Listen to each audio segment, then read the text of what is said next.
ስለ ኳስ አይልም፣ ስለ ፊልም አይልም፣ ስለ ፖለቲካ አይልም፣ ስለ ልጆች አይልም። ቅድሚያውን የምትወስደው ወጣቶች ለነጋችሁ ቢሆን ስሙ። በዚህ ዘመን ቋንቋ እትታሏት ነው የምትሉት። ሞቂ፣ ድመቂ፣ አጊጪ፣ ተኳይ እያሉ ሰበኳት። በዚህ ዘመን እንደሚሰብኳቸው አንዳንዶች አቤት ጸጉርሽ ወርዶ ወርዶ ይጠቀለላል። እሱ ነገር ግን ድሮ ነው መሰለኝ። እኔ ድሮ ሰው ስለሆንኩ ነው። የዛሬውን የዚህ የቻቱንና የዋትሳፑን አላውቀውም፣ የፌስቡክን አላውቀውም። በድሮ እናንተ ተርጉሙልኝ እሺ። ስለነዛ መነኮሳት አልሰማችሁ? ይህ ዓለም ግን የሚጣላው እንዴት ነው ብሎ ጠየቀዋል አንዱ መነኩሴ። አንደኛው መነኩሴ እንዴት እንደሚጣላ አታውቅም? ይህ ዓለም ኧረ አላውቅም። በል አስጠናሃለሁ ነገ። እንዴት? አሁን ይሄ ዳዊት ያንተ ነው አይደል? አዎ ስጠኝ አለው። ሰጠው። ያንተ ነው እኔ ወስጄዋለሁ። ጠዋት ቅዳሴ በፊት ኪዳን ላይ ስንገናኝ አለው ይሄ ዳዊት እኮ የኔ ነው ትላለህ አለ። እኔ ደግሞ ቆጣ ብዬ የኔ ነው እልሃለሁ አለ። አይደለም የኔ ነው ትልና እንቅ ታረገኛለህ፣ ከዛ እንጣላለን። እያለማመደው ሬርስ እያረጉ እኮ ነው ዓለሙ እንዴት እንደሚጣላ ተግባራዊ ልምምድ ይሰጥ ያሳየው። እናትና አባቷን ትታ የመጣችው አብራ የተከተለችን ከኋላ ከኋላ የተንከራተተችው እጆቿ እስኪጠበስ ድረስ ለኛ የምትተጋው ከኛ ጋር አብራ የምትጠበሰው እሷን ነው ሚስት አድርገን ይሰር ነው። እኛ ባሎች ጀርባዋን የሰጠችንን አይደለም ያገባ ነው ወይም የምናገባው ወይም የትዳር አጋር መርጠን የምንወስደው ወይም ቤተሰብ የምንመሰርተው ጀርባዋን የሰጠችንን አይደለም፣ ፊቷን የሰጠችን አብራ ለተከተለች እናትን ከአንተ ጋር በመንከራተት ለምትኖር ሙትላት ቢባል ምን ይደንቃል? ክርስቶስ እንደዛ ለሆነችው ከሞተላት አንተ እንደዚህ ለሆነችው ብትሞትላት ምን ከባድ ትእዛዝ ታዘዝ። ለዚህ ነው ቀለምኒጦስ ሊቁ እንዲህ ይላል፣ አንተ ባል ሆይ አንዲት ዘማ ሴት መጣ ልተኛ ካንተ ጋር ብትል ይላል፣ ይሄ ሥጋ የኔ አይደለም የሚስቴ ነው በላት ይላል። በቤትህ ያለች ቤተ ክርስቲያን የሐዋርያው የቅዱስ ጳውሎስ መልእክት ወደ ፊልሞና አንድ ምዕራፍ ብቻ ነው ያለው። ቁጥር 2 እስከ 3 በቤት ላለች ቤተ ክርስቲያን ሰላምታ አቀርብልኝ ይለዋል። በክርስቲያኖች ቤት ቤተ ክርስቲያን አለች። የክርስቲያኖች ቤተሰብ ትንሿ ቤተ ክርስቲያን ነች።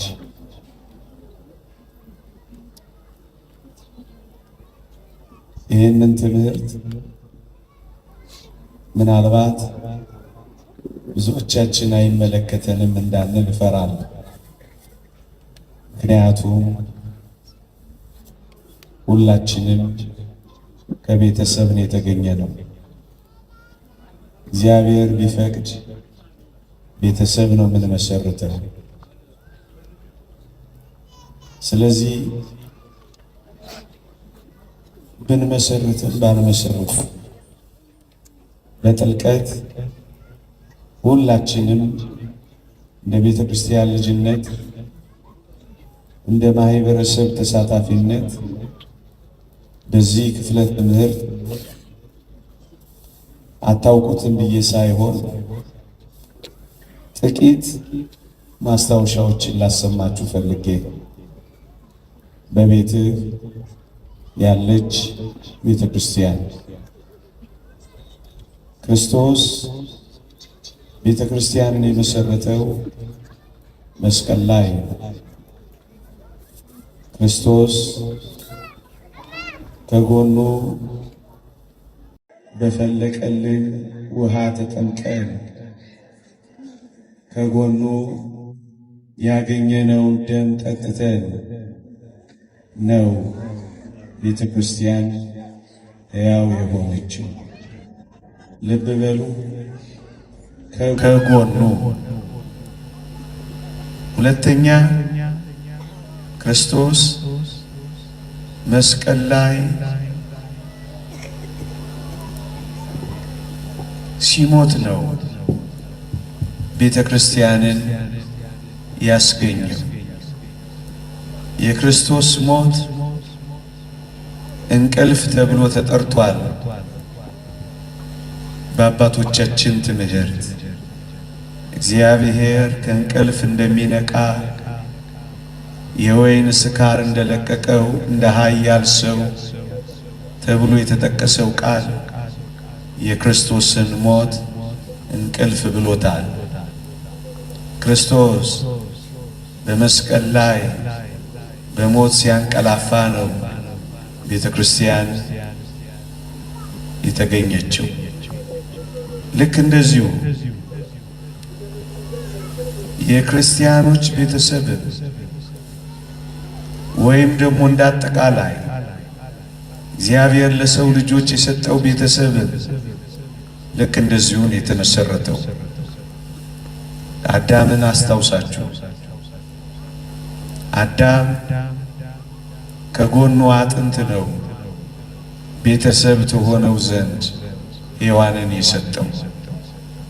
ከክርስቶስ ጎን ቤተ ክርስቲያን እንደተገኘች ከአዳምም ጎን የትዳር አጋሩ ወይም ቤተሰቡ ተገኝታለች። ክርስቶስ መስቀል ላይ በሞት ምክንያት አንቀላፍቷል። ክርስቶስ በሞት ምክንያት ቢያንቀላፋም በመለኮቱ ሕያው ነው።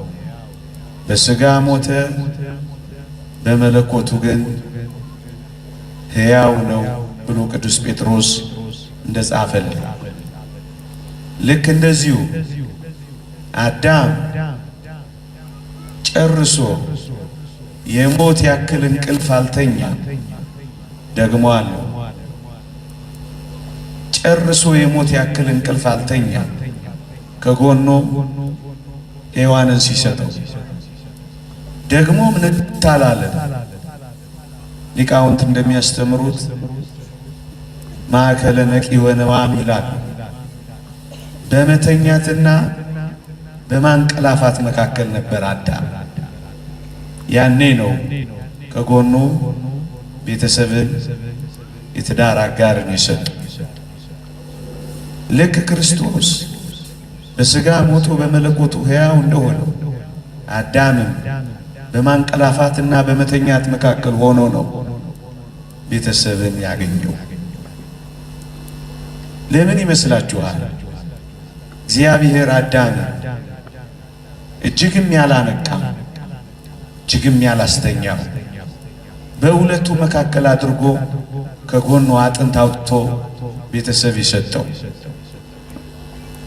ሊቃውንተ ቤተ ክርስቲያን በዚህ ጉዳይ ላይ አስገራሚ ጥቆማ ይሰጡናል። እንዲህ ይላሉ። አዳም እንደነቃ እግዚአብሔር ከጎኑ አጥንትን ቢያወጣ አዳም ነቅቷልና ያመዋል። ካመመው ደግሞ ከጎኑ የተሰጠችውን ቤተሰብ የትዳር አጋሩ ሊጠላት ነው። ስለዚህ እንዳይጠላት አላነቃው። ነቅቶ ከሆነ ያመዋል። የህመሜ ምክንያት ናት እያለ ህመሜ እያለ እንዳይጮህባት እጅግም አላነቃውም ይላል። ደግሞ በጣምም አላስተኛው። ለምን ይመስላችኋል? እጅግም ያላስተኛው ጭልጥ ብሎ ተኝቶ ቢሆን ኖሮ ደግሞ ይላሉ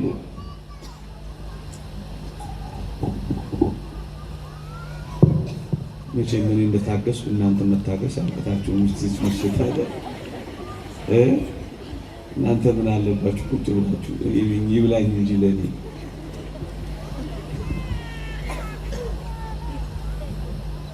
ለሰላም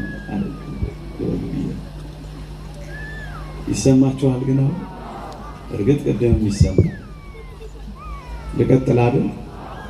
ጭልጥ ብሎ ቢያስተኛው ኖሮ ይላሉ ደግሞ ሊቃውንት ከጎኑ አጥንት አውጥቶ ሲሰጠው መታሃት ስለምትመስለው እያያት ይፈራት ነበር ይላል። ስለዚህ እግዚአብሔር ያለ ማንቃትን እጅግም ያለ ማስተኛትን በሁለቱ መካከለኛ ደረጃ ከጎኑ አጥንት አወጣ ይላል። ክርስቶስ በስጋው ሞቶ በመለኮቱ ሕያው ሆኖ ከጎኑ ቤተክርስቲያንን እንዳስገኘ ማለት ነው ወገኖች። ስለዚህ እንዳይጠላት፣ ስለዚህ ምትሃት እንዳይመስለው፣ እንዳይፈራ እንደዚህ አድርጎ ነው ቤተሰብን የመሰረተው። ይህን ንጽጽር ዝም ብለን የምንናገር እንዳይመስላችሁ። ንዑድ ክቡር የሚሆን ሐዋርያ ጳውሎስ በኤፌሶን መልእክት ምዕራፍ 5 ላይ ክርስቶስ ቤተ ክርስቲያንን እንደወደዳት ባልን ሚስቱን እንዲሁ ይውደዳት ብሎ በክርስቶስና በቤተ ክርስቲያን በባልና በሚስት ያለው ንጽጽር ሐዋርያው ቅዱስ ጳውሎስ አስተማረን። ዮሐንስ አፈወርቅ አብራርቶ ተረጎመልን። የተወደዳችሁ ክርስቲያኖች እቺ ትንሿ ቤተ ክርስቲያን ወይም እቺ ቤተሰብ ልክ ቤተ ክርስቲያን እንደተመሰረተችው ነው የተመሰረተችው። ለዛ ነው በቤት ያለችው ቤተ ክርስቲያን ምን ይቻለው ይላል ዮሐንስ አፈወርቅ። ክርስቶስ ቤተ ክርስቲያንን ወዷት ምን አደረገላት? ባጭር ቃል ክርስቶስ ቤተ ክርስቲያንን እንደወደዳት ይልና መልሱን እኛ እንመልሰው። ባጭር ቃል ክርስቶስ ቤተ ክርስቲያንን ወደዳትና ሞተላት። ለዚህ ነው ቅዱስ ጳውሎስ ባልም ሚስቱን ይውደዳት ሲል በውስጡ ሞተላት የሚል አስደናቂ ድምፅ አለው። ክርስቲያኖች ትንሿ ቤተ ክርስቲያን በቤታችን ያለችው መሰረቷ ፍቅር ነው። የቤተ ክርስቲያን መሰረት የክርስቶስ ፍቅር እንደሆነ የዚች የትንሿ ቤተ ክርስቲያን በየቤታችን ያለችው ደግሞም ነገ የምትመሰርቷት ወጣቶች መሰረቷ ፍቅር ነው። ለዚህ ነው ክርስቶስና ቤተ ክርስቲያን ባልና ሚስት አድርጎ ቅዱስ ጳውሎስ ያቀረበው። ክርስቶስ ማንን ነበር የወደደው? ይሄ ደግሞ በጣም አስፈላጊው ነጥብ ነው። እዩ፣ ክርስቶስ ቤተ ክርስቲያንን ወደደ። ምን አይነቷን ቤተ ክርስቲያን? ቅዱስ ጳውሎስ በኤፌሶን መልእክት ምዕራፍ 2 ላይ አስደናቂ ገለጻ ይገልጻል። እንዲህ ይላል፣ በጨለማ ትመላለሱ ነበርና ይላል። ወገኖቼ እኛን ክርስቶስ ሲወደን ጨለማ እያለን የወደደን። ጨለማ ምን ይወደዳል? ጨለማ ግርማው ያስፈራል እንጂ ምን ይፈቀራል? ክርስቶስ ግን እኛን የወደደን ቤተ ክርስቲያንን ያፈቀራት ደግሞም የሞተላት ጨለማ እያለች ነበር። የብርሃን ሥራ ጽድቅ ትታ በኃጢአት እየኖረች ነበር ክርስቶስ ያፈቀራት። በአጭር ቃል ቅዱስ ዮሐንስ አፈወርቅ ይህን ሲገልጽ ጨለማ የሚለውን ሲተረጉም መልከ ጥፉ እያለን ወደደን ይላል። አዎ ምን ደም ግባት ነበረን ክርስቶስ ሲወደን። ምን የሚማርክ ውበት ነበረን ክርስቶስ ያፈቅረን። መልከ ጥፉ ሆነን ወደደን። አንድ ሁለተኛ መልከ ጥፉ ብቻ ብንሆን እሰየው። በጣም የሚደንቃችሁ ግን ምግባራችን እንዳይደግፈን በመልከ ጥፉነታችን ላይ ምግባረ ክፉ መሆንን ተገኘ። ቅዱስ ዮሐንስ አፈወርቅ ይህን ሲያብራራ በምቀኝነት ትመላለሱ ነበርና የሚለውን የቅዱስ ጳውሎስን ቃል ያመጣል። አያችሁ፣ መልከ ጥፉ ብቻ አልነበረችም፣ ምግባረ ክፉም ነበረች። ስለዚህ ክርስቶስ የወደዳት፣ ክርስቶስ የሞተላት ምግባረ ክፉዋን መልከ ጥፉዋን ነው። ሁለት ሶስተኛውና በጣም የሚደንቀው ፊቷን የሰጠችውን ደግሞም ከኋላው የተከተለችውን አለቅህም ብላ የያዘችውን አይደለም ክርስቶስ የሞተላት። እናስ ጀርባዋን የሰጠችውን ከሱ የኮበለለችውን በጣዖታትና በርኩሰት ማመንዘር በየተራሮቹ የተደፋችውን እሷን ነው ጀርባዋን የሰጠችውን የወደዳት። ነቢዩ ሆሴ ጋር ልውሰዳችሁ። ጎሜር የተባለች ሚስት እንዲያገባ ታዘዘ። አገባ። መጣች፣ ወለደች፣ ከበደች። ከዛስ ምሳሌያዊ ትምህርት ጥላው ኮበለለች ነቢዩ ሆሴ። ከዚያ የእግዚአብሔር ድምፅ መጣ። ምን የሚለው? ሂድ ኮብላዋን ጀርባዋን የሰጠችህን ካንተ የኮበለለችውን በየተራራው በማመንዘር የምትኖረውን ገዝተህ አምጣት አለው። እና ነቢዩም እንዲህ ይላል ትንቢተ ሆሴዕ ምዕራፍ 3 በ3 ስቅ መስፈሪያ ተኩል ገብስ ገዛኋት ይላል። መጀመሪያ ወደዳት፣ ወደደችው፣ ኮበለለች፣ ጥላው ሄደች፣ ገዝቶ አመጣት። ልክ እንደዚሁ ክርስቶስ እኛን በእጆቹ አበጃጀን፣ በአፉ እስትንፋስ እፍ አለብን፣ በፍቅር ድምፅ አናገረን። ፍቅር አልወድ ብለን ኮበለልን፣ በደም ዋጋ ደግሞ ገዝቶ ተሸከመን። ጀርባዋን የሰጠችውን የወደደው ያልኳችሁ ለዚህ ነው። እናም ወደዚህ ደግሞ ወደኛ ቤት እንምጣ። እንዲህ ይላል ክርስቶስ ቤተ ክርስቲያንን እንደወደዳት ባሎች ሆይ ሚስቶቻችሁን ውደዱ ሲል ምን ማለት ነው? በእርግጠኝነት እኛ ባሎች ጀርባዋን የሰጠችንን አይደለም ያገባ ነው ወይም የምናገባው ወይም የትዳር አጋር መርጠን የምንወስደው ወይም ቤተሰብ የምንመሰርተው ጀርባዋን የሰጠችንን አይደለም፣ ፊቷን የሰጠችንን እናትና አባቷን ትታ የመጣችው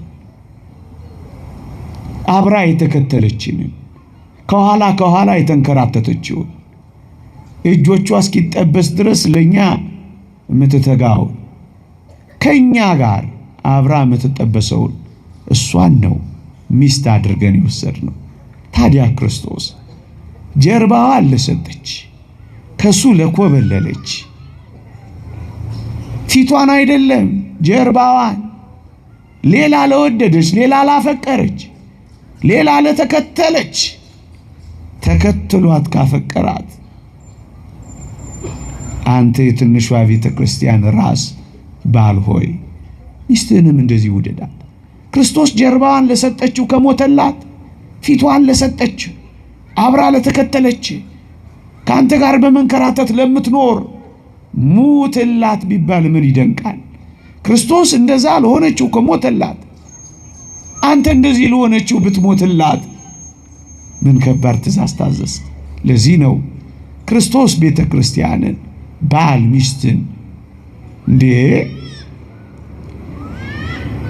ትንሿ ቤተ ክርስቲያንን የመሰረትከው አንተ ባል ሆይ ምግባረ ክፉዋን መርጠህ እኮ አይደለም፣ ምግባረ መልካሟን በስነ ምግባር ያጌጠችውን በበጎ ትሩፋት ያሸበረቀችውን ለጽድቅ የምትመችህን እንቁረብ ብትላት እሺ የምትለውን እናስቀድስ ብትላት እሺ የምትለውን የታረመ መልካም ጸባይ ያላትን አይደለም እንደ የመረጥከው?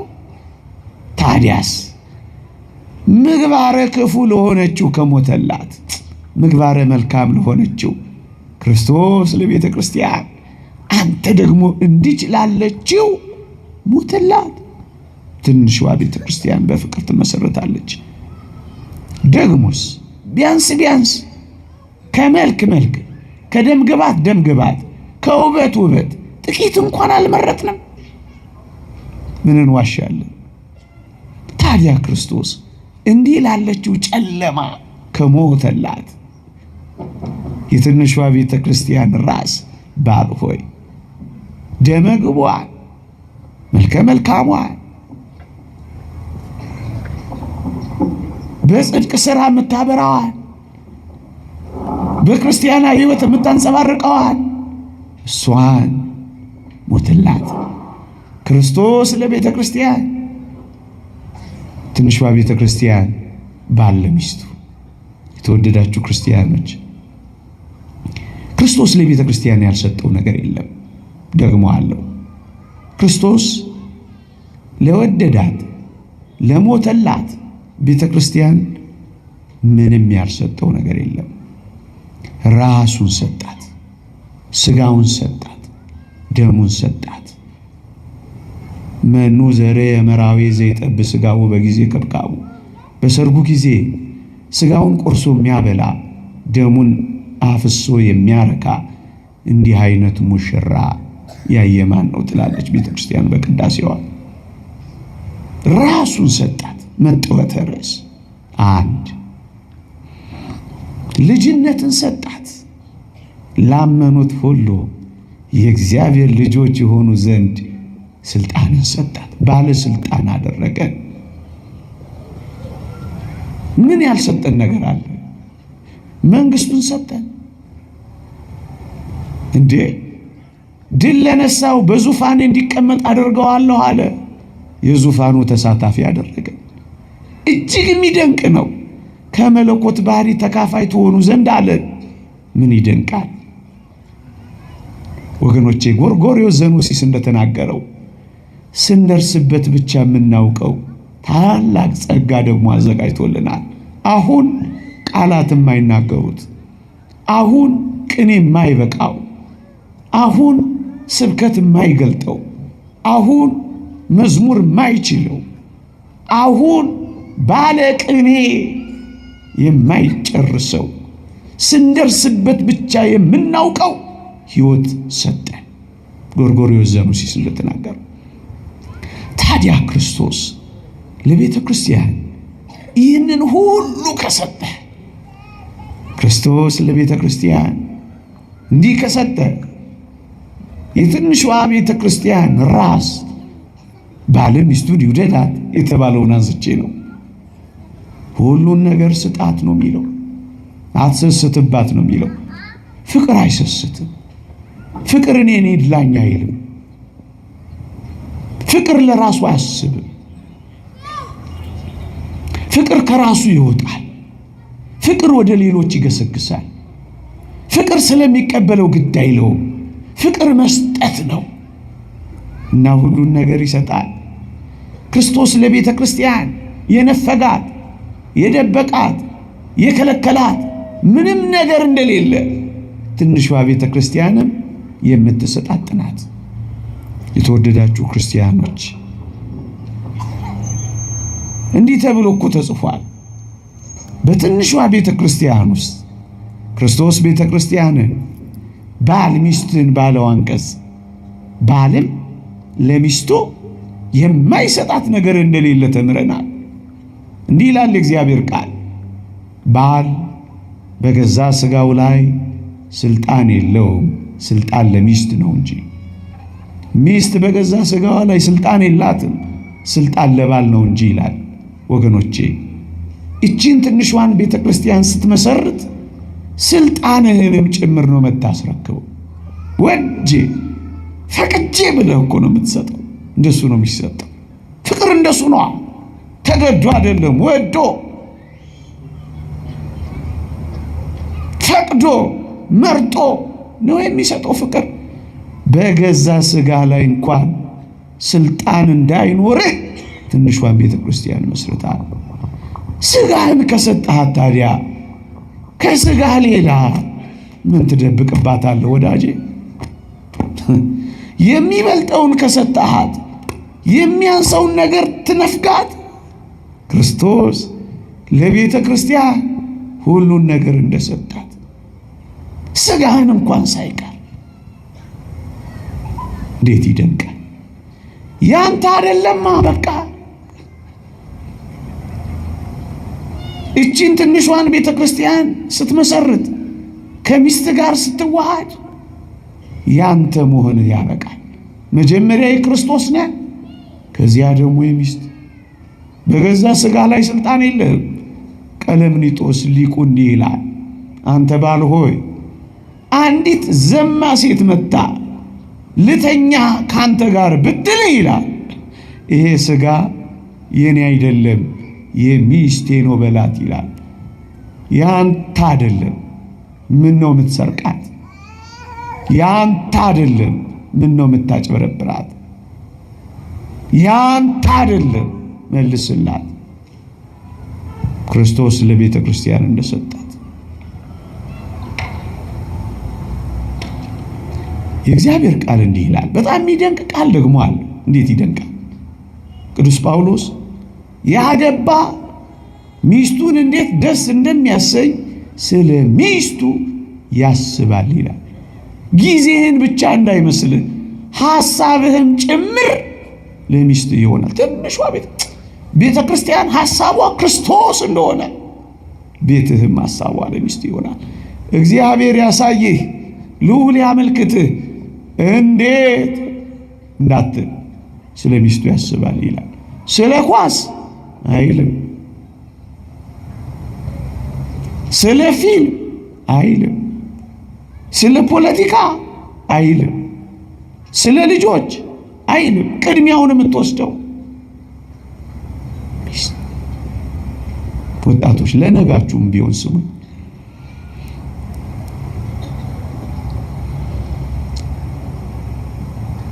ያላገባ ግን እግዚአብሔርን እንዴት ደስ እንደሚያሰኝ ስለ እግዚአብሔር ያስባል ይላል ቅዱስ ዮሐንስ አፈወርቅ። ሚስትህ ካንተ የምትፈልገው ጊዜህን ብቻ ነው። ጊዜህን የምትፈልገው ደግሞ በጣም ስለምትወድህ ነው ይላል።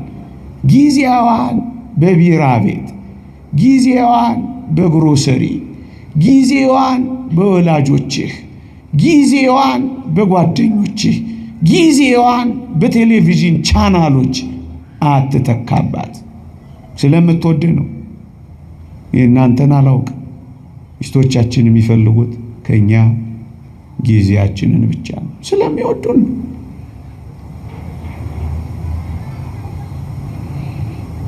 ታዲያ ገንዘብን መደበቅ ምን ይባላል? የኔ መባባል አለው የለው? ከራስህ እንዴት ትደብቃለህ? ሥጋ ከሆነች ከተዋሃደች ሥጋ ሥጋውን ሊደብቀው ይችላል። ሥጋ ሥጋውን ሊሰውረው ይችላል? አይችልም። የኔ መባባል የለም። አበቃ። እንኳን በትንሿ ቤተ ክርስቲያን በጉባኤ ቤተ ክርስቲያን እንኳን የኔ መባባል እኮ ይጠፋል። ስለነዛ መነኮሳት አልሰማችሁም? ይህ ዓለም ግን የሚጣላው እንዴት ነው ብሎ ጠየቀዋል አንዱ መነኩሴ። አንደኛው መነኩሴ እንዴት እንደሚጣላ አታውቅም? ይህ ዓለም ኧረ አላውቅም። በል አስጠናሃለሁ ነገ። እንዴት? አሁን ይሄ ዳዊት ያንተ ነው አይደል? አዎ ስጠኝ አለው። ሰጠው። ያንተ ነው፣ እኔ ወስጄዋለሁ። ጠዋት ቅዳሴ በፊት ኪዳን ላይ ስንገናኝ አለው ይሄ ዳዊት እኮ የኔ ነው ትላለህ አለ። እኔ ደግሞ ቆጣ ብዬ የኔ ነው እልሃለሁ አለ። አይደለም የኔ ነው ትልና እንቅ ታረገኛለህ፣ ከዛ እንጣላለን። እያለማመደው ሬርስ እያረጉ እኮ ነው ዓለሙ እንዴት እንደሚጣላ ተግባራዊ ልምምድ ሊያሳየው። በነጋታው ከቅዳሴ በፊት ተገናኙ። ልክ አስጠኚው እንዳስለመደው ዳዊቱን ሲያይ የዳዊቱ ባለቤት ይሄ ዳዊት እኮ የኔ ነው አለው። ያኛው ድራማውን በደንብ እየሰራ ነው። ዞር በል ከመቼ ወዲህ ነው ያንተ የሆነው? የኔ ነው አለው። ያኛው እውነትም ተበሳጨ። ድራማው ቀጠለ። እንቅ አደረገውና የኔ ነው ብሎ ወደ መጣላት ጫፍ ቀረቡ። ያኛው አስጠኘው ምን እንዳለ ታውቃላችሁ? ድንግጥ ብሎ ያንተ ነው? አዎ በሉ ሰደው አላ። ለመጣላት ተቀጣጥረው መጣላት እንኳን የማይችሉ የፍቅር ሰዎች እኮ ናቸው ክርስቶስ ያደረባቸው። አንዱ ዝቅ በማለት ውስጥ ምን ጸባለ? ባልንጀራን በማስቀደም ውስጥ ምን ቁጣ አለ? ባልንጀራ ካንተ ይልቅ እንዲሻል በሱ ውስጥ ምን ቅናት አለ ጎበዝ?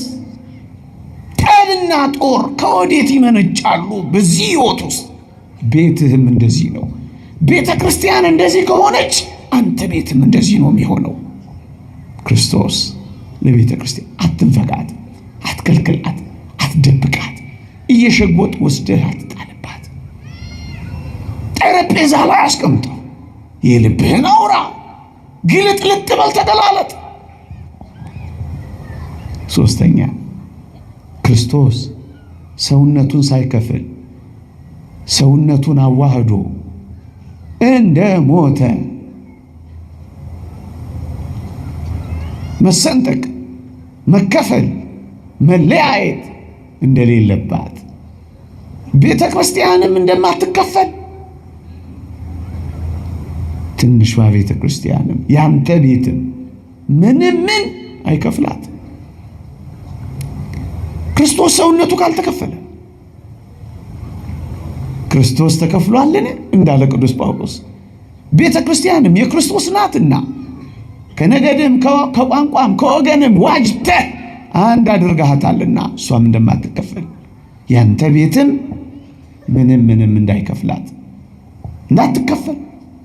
ለዚህ ነው የእግዚአብሔር ቃል እግዚአብሔር አንድ ያደረገውን ማን ይለየዋል የሚለው። አይለይም።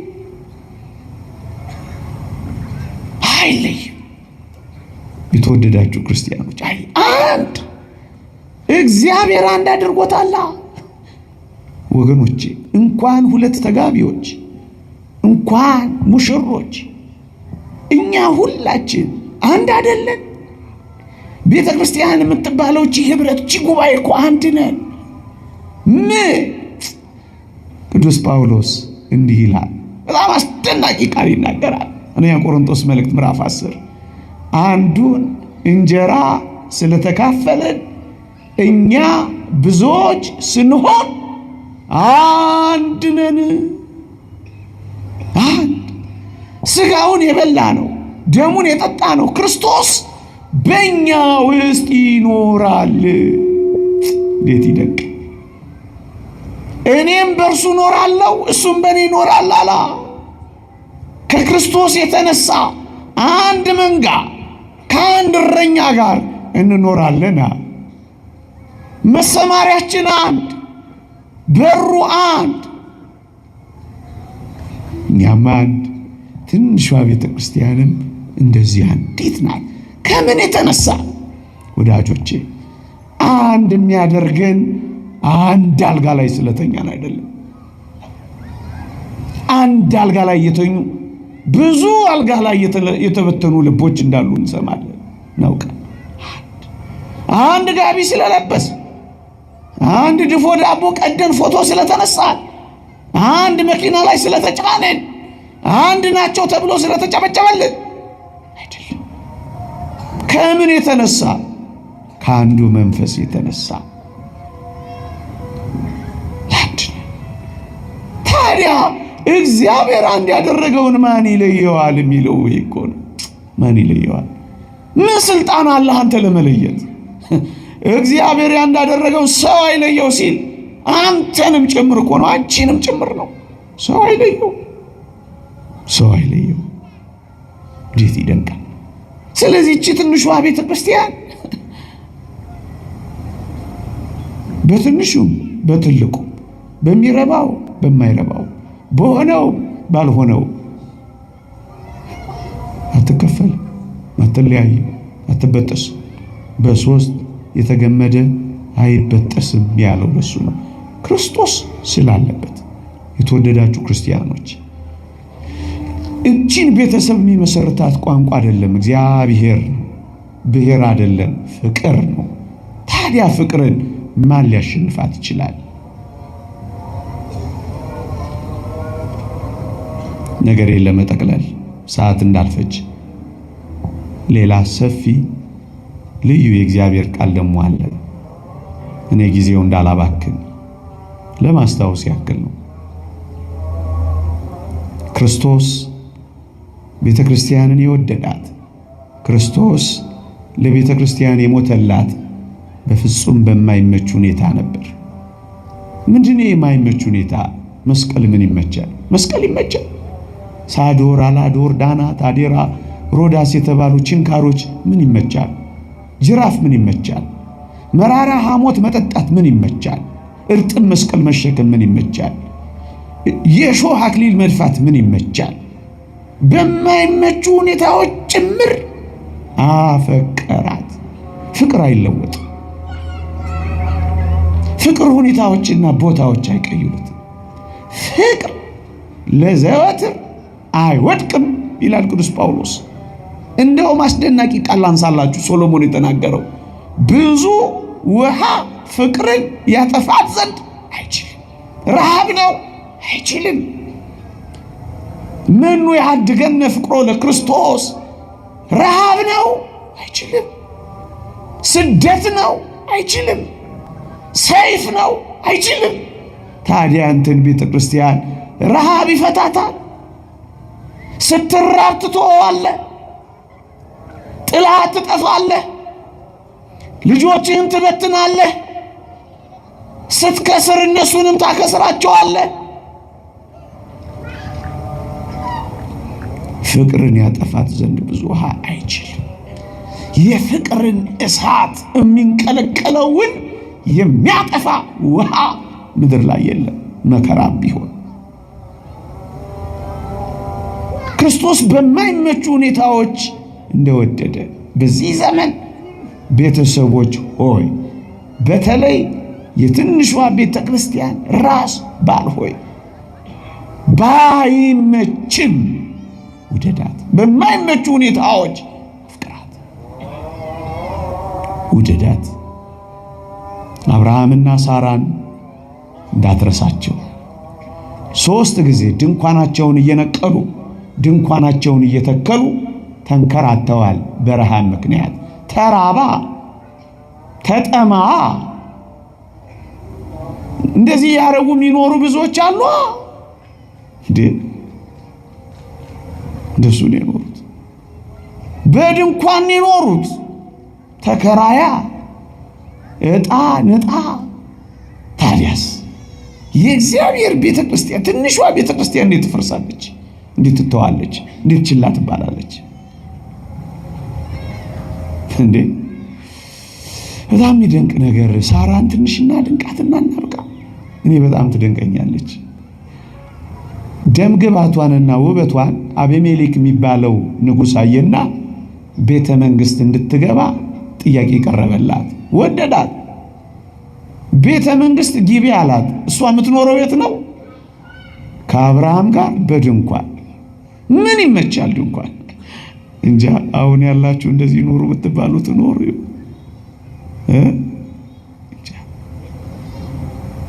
ቤተ መንግሥት እንድትገባ የንጉሡ አገልጋዮች መጡና ሰበኳት።